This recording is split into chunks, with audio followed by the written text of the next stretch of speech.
এক সপ্তাহের অবরুদ্ধ অবস্থার পর খুলল অফিস আদালত। রাজপথ মুখর হলো গাড়ি চলাচল আর কর্মজীবীদের পদচারণায়। তবে মেট্রো রেল ও এলিভেটেড এক্সপ্রেস বন্ধ থাকায় ছিল ভোগান্তি। আর রাজধানীর বেশ কয়েকটি রাস্তায় গাড়ি চলতে না দেয়ায় ছড়িয়ে পড়ে দীর্ঘ যানজট। মাকসুদুন নবীর রিপোর্ট, ছবি তুলেছেন সুকান্ত সরকার। আন্দোলন, সংঘর্ষ, সহিংসতা, কারফিউ, এক সপ্তাহের অবরুদ্ধ জীবন থেকে মুক্তি।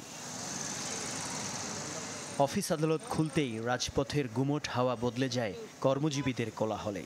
সকাল 11টায় অফিস ধরতে যেভাবে পেরেছেন ছুটেছেন কর্মস্থলে। পুরোপুরি স্বাভাবিক জীবনে ফেরা না ফেরার মাঝামাঝি যে স্বস্তি আর উৎকণ্ঠা, তাই উঠে এলো সাধারণ মানুষের কণ্ঠে।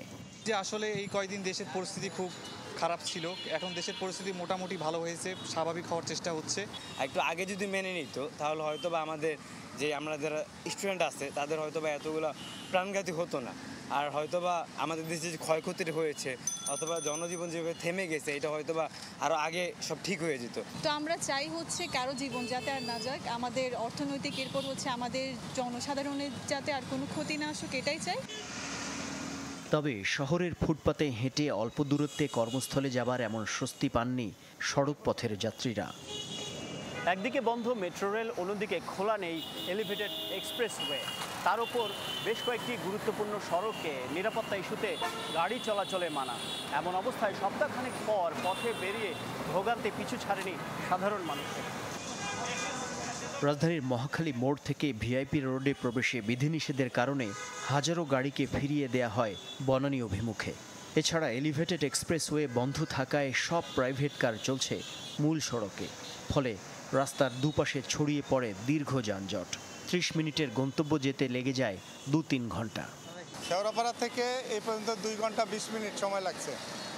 এখন উত্তরায় যাব, এখন গাড়ি আদৌ পাবো কিনা এটাই তো দাঁড়াই আছে, দেখা যাক কি হয়। জাম স্যার, হাউস বিল্ডিং থেকে জাম ঠেলতে আইছি। প্রতিদিন 3 লাখ মানুষ চলাচল করত মেট্রো রেলে, কিন্তু নাশকতার পর তা বন্ধ থাকায় এত মানুষের যাওয়া আসায় কষ্টের শেষ ছিল না, বিশেষ করে মিরপুরের যাত্রীদের। আমরা যারা মেট্রোতে রেগুলার চলাফেরা করি, বাসে আসলে এত সময় নিচ্ছে, এত জ্যামের মধ্যে অনেক বেশি আর কি হ্যাসেল করতে হচ্ছে। মেট্রোলে চলাচল করছি, মনে করেন শান্তি মতো জায়গা পৌঁছে গেছি, 10 মিনিটের জায়গায় 5 মিনিট লাগছে, সময় লাগে না বেশি। তখন তো জ্যামের ভিতরে বেরোচ্ছে 1 ঘন্টা এই সিস্টেমে। সীমিত পরিসরে অফিস খোলার প্রথম দিনই যে দুর্ভোগ ছিল নগর জুড়ে, তা ভাবিয়েছে নাগরিক জীবনকে। তাই অপেক্ষা সবকিছু স্বাভাবিক হবার। মাকসুদুন নবী, চ্যানেল 24, ঢাকা। সংকটের সময় অনেকের হাত ছিল প্রায় শূন্য, তাই ব্যাংক খুলতেই নগদ টাকা তুলতে ভিড় বেড়েছে গ্রাহকের। তবে ইন্টারনেট পুরোপুরি চালু না হওয়ায় কার্যক্রম চলে সীমিত পরিসরে। খুলেছে তৈরি পোশাক সহ সব কলকারখানা ও দোকানপাটও। ব্যবসায়ীরা জানান, অপ্রীতিকর ঘটনার পুনরাবৃত্তি চান না তারা, প্রত্যাশা দ্রুত ক্ষতি পুষিয়ে নেয়ার। টানা 3 দিন বন্ধ থাকার পর সীমিত পরিসরে শুরু হয়েছে ব্যাংকের লেনদেন। এদিন মূলত নগদ টাকা তুলতে বিভিন্ন শাখায় আসেন বেশিরভাগ গ্রাহক। কেউ আসেন সঞ্চয়পত্রের মুনাফা তুলতে। যেদিন এই আন্দোলন শুরু হয় সেদিন আমার পকেটে 230 টাকা ছিল, কিন্তু আমার বাসায় বাজার নেই। পরে আমি দাঁড়দানা করে চলছি, ব্যাংকে কটা টাকা ছিল, এখন এই টাকাটা উঠাইয়া আমি নিলাম আর কি। লাভটা দিতে পারছে না, ওই সার্ভার কাজ করতে আসে না বলি আমি। ইন্টারনেট ব্যবস্থা পুরোপুরি সচল না হওয়ায় লেনদেনের গতিও ছিল মন্থর। কেবল নিজস্ব ব্যাংকের চেক ছাড়া অন্য প্রতিষ্ঠানের লেনদেন নিষ্পত্তি করতে পারেনি ব্যাংকগুলো। স্বাভাবিক ব্যাংকিং কার্যক্রম বলতে মূলত টাকা তোলা এবং জমা দেওয়া বিষয় এবং আনুষঙ্গিক অন্যান্য যে কার্যক্রমগুলো আছে সেগুলোই মূলত আমরা দিচ্ছি। এলসি বা সুইফট ভিত্তিক যে লেনদেনগুলো সেগুলো পূর্ণাঙ্গভাবে এখন চালু করতে পারি না। খুলেছে তৈরি পোশাক শিল্পের দুয়ারও। সকাল থেকে গাজীপুর, সাভার, ইপিজেড এলাকায় ভিড় বাড়তে থাকে শ্রমিকদের। কারফিউ চলাকালে মুভমেন্ট পাস হিসেবে গণ্য হচ্ছে কর্মীদের পরিচয়পত্র। হাঙ্গামা দাঙ্গামা আমরা চাই না, আমরা সুষ্ঠু পরিবেশ চাই। আমরা কাজ, এই গার্মেন্টস তাতেও উন্নতি হয়, এটার লক্ষ্যে আমরা কাজ করতেছি। আমরা কাজ করার যোগ দিয়েছি, কোনো অসুবিধা হয় নাই, আমরা কাজ করতে আছি, খুব ভালো লাগতেছে। যে আমরা শ্রমিক ভাইয়েরা আছি, যাতে আমরা সুন্দরভাবে বাড়ি ঘরে যেতে পারি, ঠিক আছে, এই ব্যবস্থা যাতে আমাদের প্রশাসন, যাতে আমাদের কর্তৃপক্ষ, গার্মেন্টস শিল্প মালিকেরা যাতে এটা আমাকে সুন্দরভাবে ডিসিপ্লিনটা ঠিক করে দেয়। ব্যবসায়ীরা জানান, অপ্রীতিকর ঘটনার পুনরাবৃত্তি চান না তারা, চেষ্টা করবেন ক্ষতি পুষিয়ে নেওয়ার। আমাদের ইন্টারনাল যে মুভমেন্ট, র মেটেরিয়ালস আনা নেওয়া করা, ফ্যাব্রিক্স ডাইং থেকে, নিটিং থেকে ডাইং থেকে ঘরে ফ্যাব্রিক্স আনা, অ্যাক্সেসরিজ আনা, এগুলো কিন্তু আমরা কোনোটাই করতে পারিনি। এদিকে খুলেছে দোকানের তালাও। কারফিউ শিথিলে ক্ষতি পুষিয়ে নেওয়ার আশায় হাজারো ব্যবসায়ী। নাদিম হোসেন, চ্যানেল 24। 250-টিরও বেশি ডিজাইন অপশন নিয়ে ওয়ালটন স্মার্ট ফ্রিজ, বোঝে আপনার প্রয়োজন। দেশকে নিয়ে বহির্বিশ্বে অনেক অসত্য খবর প্রচার হচ্ছে। এ বিষয়ে দেশীয় গণমাধ্যমকে সচেতন থাকার আহ্বান জানিয়েছেন প্রধানমন্ত্রী শেখ হাসিনা। বুধবার বিকেলে প্রধানমন্ত্রীর কার্যালয়ে এডিটর্স গিল্ডের সাথে এক মতবিনিময়ে আহ্বান জানান সরকার প্রধান। এ সময় মানুষের কষ্ট লাঘবে কাজ করে যাওয়ার কথাও জানান প্রধানমন্ত্রী। এডিটর্স গিল্ডের সাথে সরকার প্রধানের মতবিনিময় সভা। দুপুর ৩টায় এই আয়োজনে অংশ নিতে প্রধানমন্ত্রী কার্যালয়ে আসেন বিভিন্ন গণমাধ্যমের ৩৭ জন সম্পাদক। আমরা যারা মুক্তিযুদ্ধের পক্ষে আছি, আমরা এ সময় দেশের চলমান পরিস্থিতি নিয়ে নিজেদের মতামত তুলে ধরেন সিনিয়র সাংবাদিকরা। প্রধানমন্ত্রী বলেন, সহিংসতা চালিয়ে ক্ষতি করা হয়েছে দেশের জনগণের। আহ্বান জানান সন্ত্রাস জঙ্গিবাদের বিরুদ্ধে মানুষকে সোচ্চার হওয়ার। তাদের জীবন মান উন্নত করবার জন্য যতগুলি স্থাপনা তৈরি করেছে সবগুলিতেই তারা আঘাত করেছে, সবগুলি তারা ভেঙে দিয়েছে। তাহলে ক্ষতিটা কার? নিশ্চয়ই জনগণের। এখানে তো জনগণকেই রুখে দাঁড়াতে হবে। এই সন্ত্রাসের বিরুদ্ধে, জঙ্গিবাদের বিরুদ্ধে জনগণকেই সোচ্চার হতে হবে, কারণ এরা তো কোনোদিনই কোনো দেশে তো ভালো কিছু করতে পারেনি। ডিজিটাল বাংলাদেশের কুফল এবার মানুষ পেল জানিয়ে প্রধানমন্ত্রী মিথ্যা সংবাদের ভিড়ে মানুষ যেন সঠিক তথ্য জানতে পারে তা নিশ্চিত করার আহ্বান জানান। হ্যাঁ, এখন ডিজিটাল বাংলাদেশ করেছি, তার সুফলও মানুষ পেয়েছে, কুফলও মানুষ পেল। আপনাদের কাছে যার যতটুকু তথ্য দিয়ে আপনার এটা আপনাদেরকে ব্যাপকভাবে প্রচার করতে হবে, জনমতটা সৃষ্টি করতে হবে। এখানে মানুষকে দোষ দিই না, মিথ্যাচারের হাত থেকে রক্ষা করা এবং মানুষ যেন সঠিক যে জানতে পারে সেইভাবে সংবাদগুলি পরিবেশন করা। কে নালিশ দিল, কে সুনাম করলো, চিন্তা না করে মানুষের কষ্ট লাঘবে কাজ করে যাওয়ার কথাও জানান প্রধানমন্ত্রী শেখ হাসিনা। সমস্ত বাংলাদেশ থেকে সাদবিন শফিক, চ্যানেল 24, ঢাকা। গ্রি-এসি এতে আছে অ্যান্টিব্যাকটেরিয়াল ফিল্টার। এর ইনভার্টার টেকনোলজি বিদ্যুৎ খরচ বাঁচায়, তাই বিশ্বের 1 নম্বর এসি নির্মাতা গ্রি। আগামী রবি সোমবারের মধ্যে মোবাইল ফোন ইন্টারনেট সেবা চালু করা হতে পারে বলে জানিয়েছেন তথ্য প্রযুক্তি প্রতিমন্ত্রী জুনায়েদ আহমেদ পলক। জানান, সংশ্লিষ্টদের সাথে আলোচনার পর রবি সোমবারের মধ্যে মোবাইল ফোনে ইন্টারনেট সেবা চালু করা হতে পারে। 5 দিন পর মঙ্গলবার রাতে সীমিত পরিসরের ব্রডব্যান্ড ইন্টারনেট চালু হয়, তবে এখন পর্যন্ত বন্ধ 4G সেবা। এছাড়া ব্রডব্যান্ড ইন্টারনেট দিয়েও ফেসবুক, হোয়াটসঅ্যাপ, ইনস্টাগ্রাম সহ বিভিন্ন সামাজিক যোগাযোগ মাধ্যমে প্রবেশ করা যাচ্ছে না। তারা কিন্তু বিভিন্ন শিক্ষা প্রতিষ্ঠান খোলার মতো পরিস্থিতি এখনো হয়নি। তাড়াহুড়ো করে শিক্ষার্থীদের ঝুঁকির মধ্যে ফেলতে চায় না সরকার। সচিবালয়ে এই মন্তব্য করেছেন শিক্ষামন্ত্রী মহিবুল হাসান চৌধুরী। এখন তাড়াহুড়ো করে খুলে দিয়ে আবারও অরাজকতা করাটা, সেটা যেমনি করে আমরা চাচ্ছি না কেউই।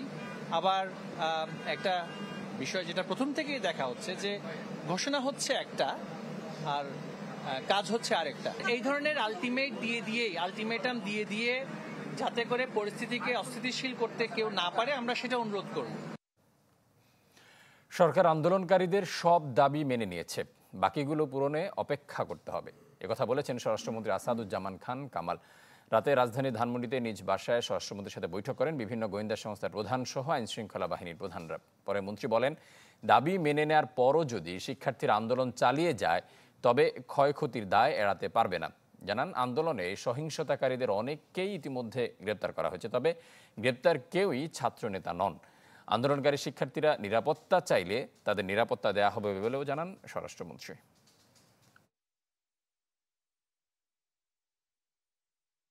কোনো আন্দোলনেই তাদের মনে হয় এটার কোনো যুক্তি নেই।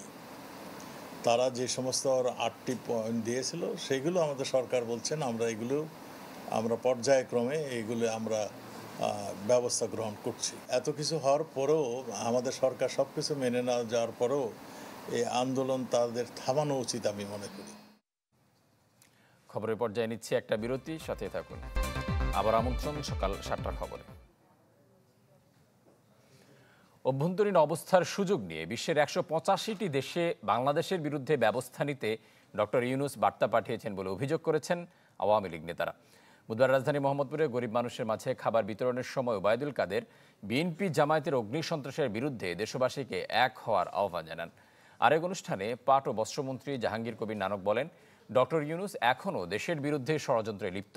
দলীয় বিভেদ ভুলে কমিয়ে পাড়া মহল্লায় নেতাকর্মীদের সতর্ক অবস্থানের আহ্বান জানান আওয়ামী লীগ নেতারা। এই সশস্ত্র সন্ত্রাসীদের বিরুদ্ধে ঐক্যবদ্ধভাবে রুখে দাঁড়ান। আজকে মির্জা ফখরুল এখনো ধ্বংসের সুরে, এখনো আগুন সন্ত্রাসের কথা বলে, এখনো ধ্বংসের কথা বলে। এত ধ্বংসের পর আর কত ধ্বংস, আর কি চান? দেশের চলমান সংকট রাজনৈতিকভাবে সমাধানের আহ্বান জানিয়েছেন বিএনপি মহাসচিব মির্জা ফখরুল ইসলাম আলমগীর। গুলশানে দলের চেয়ারপারসনের কার্যালয়ে সংবাদ সম্মেলনে আহ্বান জানান তিনি। বিএনপি মহাসচিবের অভিযোগ, আন্দোলন থেকে জনগণের দৃষ্টি ভিন্ন দিকে সরাতেই বিএনপি ও দলের হাইকমান্ডের নামে দোষারোপ করছে সরকার। তার দাবি, নাশকতার সাথে বিএনপি জড়িত নয়, বরং আন্দোলন দমনের নামে বর্বরতা চালিয়েছে ক্ষমতাসীনরা। কারফিউ দিয়ে আন্দোলন দমানো যাবে না মন্তব্য করে মির্জা ফখরুল দাবি করেন, সারা দেশে বিএনপির 2000 নেতাকর্মীকে গ্রেপ্তার করা হয়েছে। আমাদের তো মূল দাবি একটাই, যেটা নিয়ে আমরা আন্দোলন করছি, এটা হচ্ছে যে একটা নিরপেক্ষ সরকারের অধীনে নির্বাচন। ওটি হচ্ছে আসল বিষয়। সেই বিষয়ের দিকে সরকার না গিয়ে আমি যেটা কথা বলছিলাম, এটা রাজনৈতিক সমাধান হতে হবে। সেই রাজনৈতিক সমাধান না করলে তো আপনার এটা কখনোই সমাধান হবে না। নাশকতার অভিযোগে রাজধানীতে অভিযান চালাচ্ছে আইন শৃঙ্খলা বাহিনী। এতে গেল 24 ঘন্টায় 800-র বেশি মানুষকে গ্রেপ্তার করা হয়েছে। তবে গ্রেপ্তার কয়েকজনের স্বজনের দাবি তারা নিরপরাধ। আরও জানাচ্ছেন ফয়সাল হোসেন।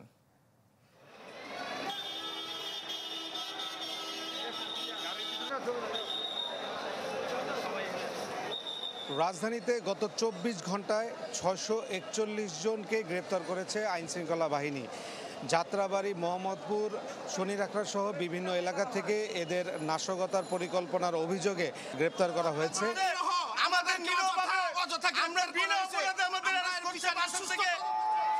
এখন পর্যন্ত রাজধানীতে 50টির অধিক মামলা হয়েছে, যেসব মামলায় প্রায় 2000 জনকে গ্রেপ্তার করা হয়েছে, যার মধ্যে শুধুমাত্র পুলিশই গ্রেপ্তার করেছে প্রায় 1600 জনকে। 200 জনকে র্যাবের পক্ষ থেকে গ্রেপ্তার দেখানো হয়েছে এবং প্রায় 200 জন যারা আছে তাদের কিন্তু ডিবি পুলিশ গ্রেপ্তার করেছে বলে দেখানো হয়েছে। আমরা রিক্সা চালাই, রাতে 3টা বাজে পুলিশ আইরা আমাদের তালা খুলে পরে ওখান থেকে ধরে নিয়েছে।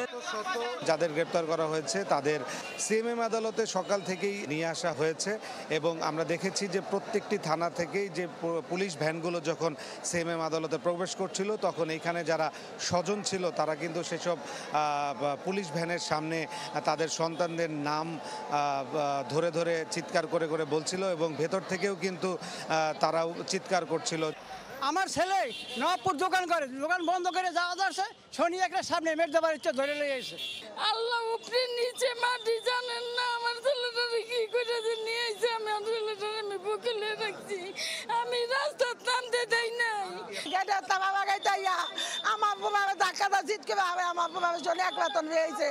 আমার বাবা যাই স্বরাষ্ট্রমন্ত্রী গতকাল রাতে বলেছেন যে কোনো নাশকতাকারীকে ছাড় দেওয়া হবে না। তারপর থেকেই কিন্তু রাজধানীর বিভিন্ন মোড়ে মোড়ে নিরাপত্তা ব্যবস্থা যেমন জোরদার করা হয়েছে, তেমনই কিন্তু এলাকায় এলাকায় ব্লক রেড দেওয়া হয়েছে। 154টি মামলা দায়ের করা হয়েছে এবং 154টি মামলা এখন পর্যন্ত 1380 জনকে গ্রেপ্তার করা হয়েছে এবং অসংখ্য জন আমাদের কাছে কিন্তু রিমান্ডে রয়েছে। আমাদের ডিটেকটিভ ব্রাঞ্চের কাছে তারা কিন্তু রিমান্ডে রয়েছে। তারা কিন্তু গুরুত্বপূর্ণ তথ্য সরবরাহ করছে। আমাদের সদস্যদেরকে যারা হত্যা করেছে তাদেরকে বিন্দুমাত্র ছাড় দেওয়া হবে না। যাদের আদালতে তোলা হয়েছে এবং তাদের বিভিন্ন মেয়াদে রিমান্ড মঞ্জুর করেছে আদালত। ফয়সাল হোসেন, চ্যানেল 24, ঢাকা। দর্শক, নিচ্ছে আরও একটা বিরতি, সাথে থাকুন।